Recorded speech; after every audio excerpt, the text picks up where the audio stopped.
Hey!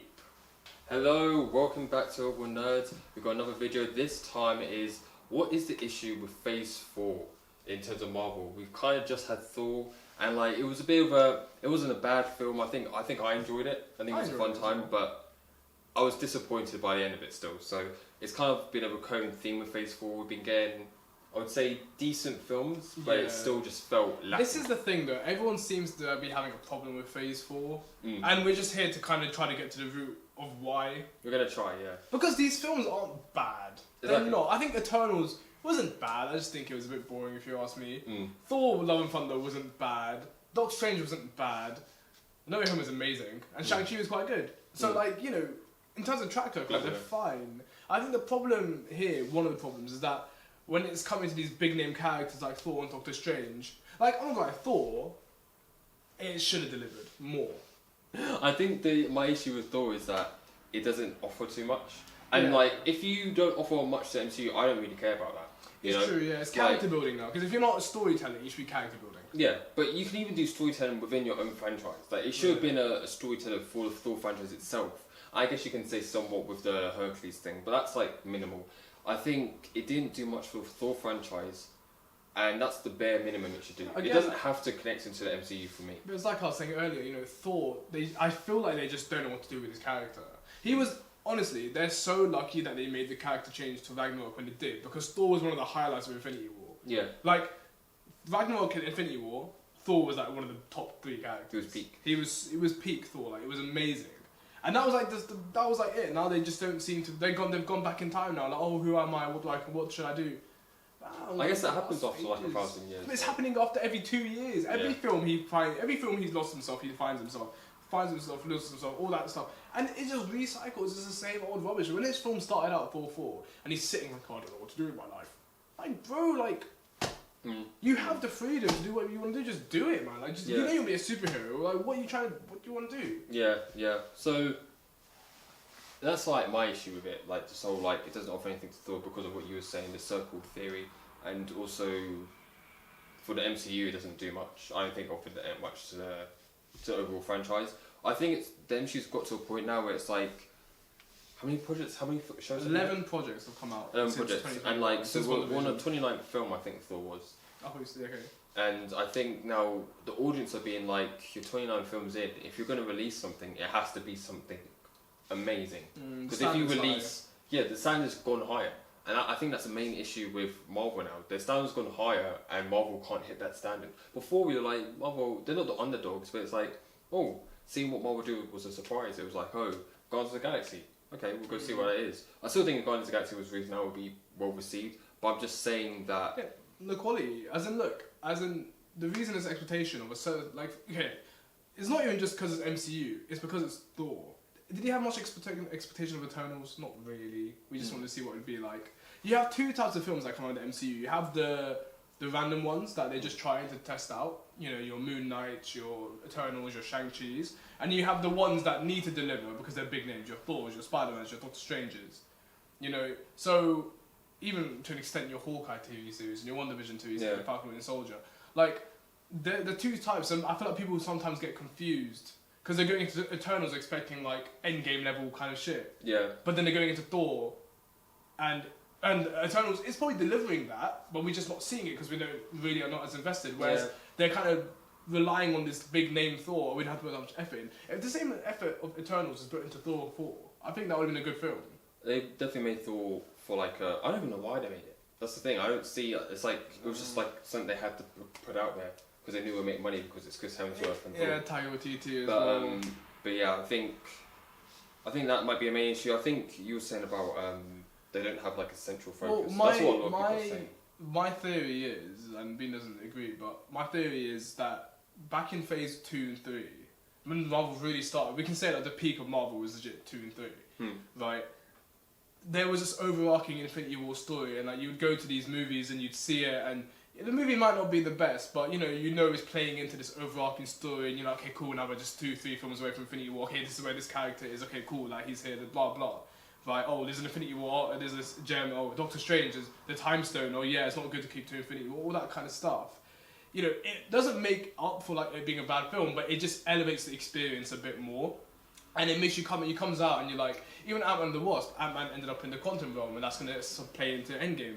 Yeah, it's stuff like that where it just leaves you feeling like, okay, this is like, this is leading to something, okay. Even like when you're watching an episode of TV and it's a bit filler, you're like, okay, but now we're leading somewhere, this is all going. There's a direction. An investment. And maybe that's why MCU actually got away with some really dunders of films like Ant-Man and the Wasp, even Captain Marvel wasn't that great. Doctor Strange. Right? Even, to an extent. But now, because it is like an overarching story, but we're back in like the phase 1 era where it's just a bunch of stories and, everything's doing themselves. They have to make these films even better now.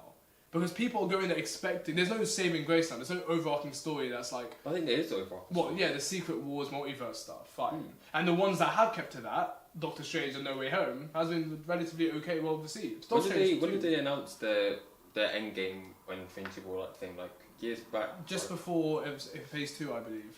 Yeah, so maybe that's why, because people knew, so they just... Yeah. I think maybe the perception of Phase 4 changes if they started Phase 4 with like, we're going to do this, and the end of Phase 4 is leading up to this. I think people would be more forgiving. Well, yeah. But I feel like people feel like they're in the dark. Do we even know when Phase 4 is ending? No, we don't. So. We're 11 projects in, we're still in the same phase. It's only been 2 years. Yeah, so I think we've got another year maybe of Phase 4. Maybe. And it's like they're just throwing so much shit out here. And they're like, it makes you think what's even happening. Is that bad?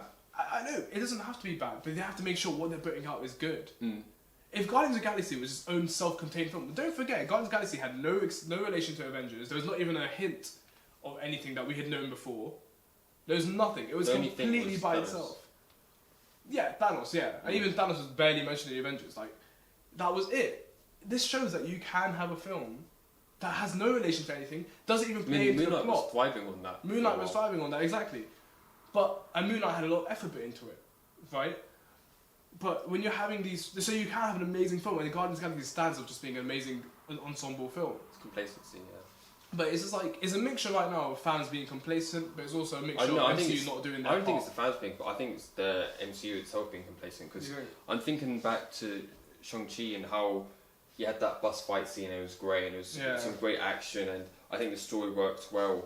And then you get to the third act, and it feels like Marvel came in and were like, you guys need a CGI dragon thing. And it's like, but you've been set up the father to be like this more emotional crux, this emotional being that I think you could have kept around and had a good storyline with. Even if you wanted to kill him, the third act should be based around him completely. Yeah. But instead, he dies, and it's a CGI dragon that our main character can't fully interact with until like the very end.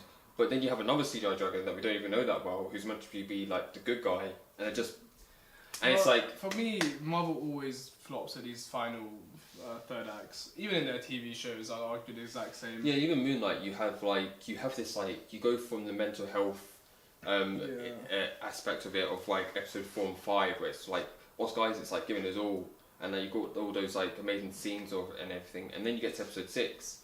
And it feels like Marvel, like, okay, but you need that. You need that fight scene, yeah. And so you have like a giant crocodile the Khonshu. Khonshu as well fighting. It's like, okay. And I still think action was cool. But the action was cool. It would have been even great if we saw Jake Lockley, but I still can't believe they did that fake out when they didn't show us. Yeah. You know what I mean? Even just snippets of it, like even just like black screen, black screen, black screen. You know what I mean? Like just like something that we see, like some sort of payoff to this thing they've been alluding to.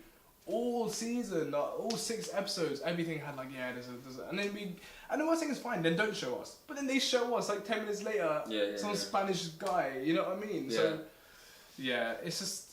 I think again, Marvel are getting a bit lax. They know they're on top, and it's like, we don't have to do too much. They're doing a checklist. They're just you have the comic relief, you have the generic little plot, the hero on a little journey, and then you end it with like your CGI battle, and like, it's done. I think actually Eternals was the right way. It's just, I know Eternals didn't plan out the way they wanted to, but I don't think Marvel should have taken from that, don't do this again, go back to the normal formula. They should have done like they should have done like look, if we're going to change up our formula to excite our audiences again, we're going to take hits, we're going to take losses, but we have to accept that and just move forward. They should take advantage of the fact that people will be coming.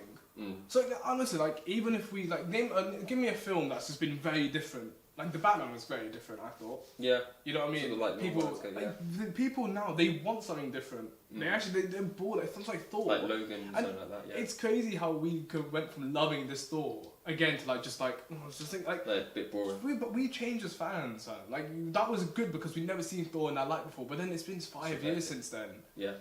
Do something different, man. You know what I mean? I think that's Change I think that's the main tone. Like, Keep when I say changing. do something different, they are doing different like genres in their films, but change up the formula maybe, like the way they put out stuff, like how it ends, like the normal tropes that they go through and everything. I think maybe they change that up, then you might get something a bit fresh. Yeah, for me, like maybe Thor it's just gone on too long. For me, like Thor 4 is not even comparable to Ragnarok. I'd honestly say for me, it goes Thor, Ragnarok, Thor, and then Love and Thunder, then Dark World probably. But only because I feel Love and Thunder is an easier watch. I wouldn't say the story is any better Then Dark World. than Dark World. I'd say legit calm villain, I guess. They were. Villain's way looking better at than something. Love and Thunder. What Dark World? No, Love and Thunder, like it's way better than. Then Dark World, maybe. I don't know. What? Go. As in, I'm not saying it's like a lot better. I'm just saying I know it is better, but it's also just like forgettable.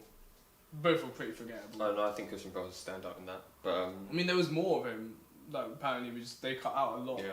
And also the VFX effects, like that's been something that's really apparent. Now, you know it's bad when even your fans are saying like, Yeah, like what the fuck is like what's going on. Normally it's like the producers being like, oh, we need to change it. Like no, it's the fans from the off from these trailers being like, looks terrible. I remember the Moonlight CGI. I remember when the logs were going down. Yeah, below. yeah, I was exactly. like, what the hell was this? Yeah. But I think it's then- not. That's not.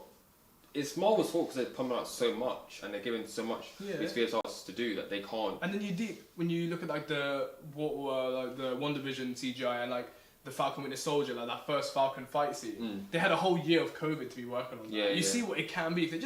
We're not like fussy, man. Like we don't care if these films come out in They a just year, want to push 2 out years. so much. For I think Marvel's turning more into quantity over quality. Quality. It needs to be a quality over quantity. Yeah. Like, they had 1 film a year, then 2 films a year, then But 3 then you films also a year. can't blame them for being quantity over quality because you've got so many characters. And there's so much money to be That made. if you spend time like doing like 2 films a year, you go nowhere. Like it'll take ages for Phase 4 to end. It'll take like 5 years, 10 years, like to really get through it. So As in, I'm not worried about Marvel. Are you worried? I'm not really worried. I think it's fine. I think it's fine. I just think it's going to become very like.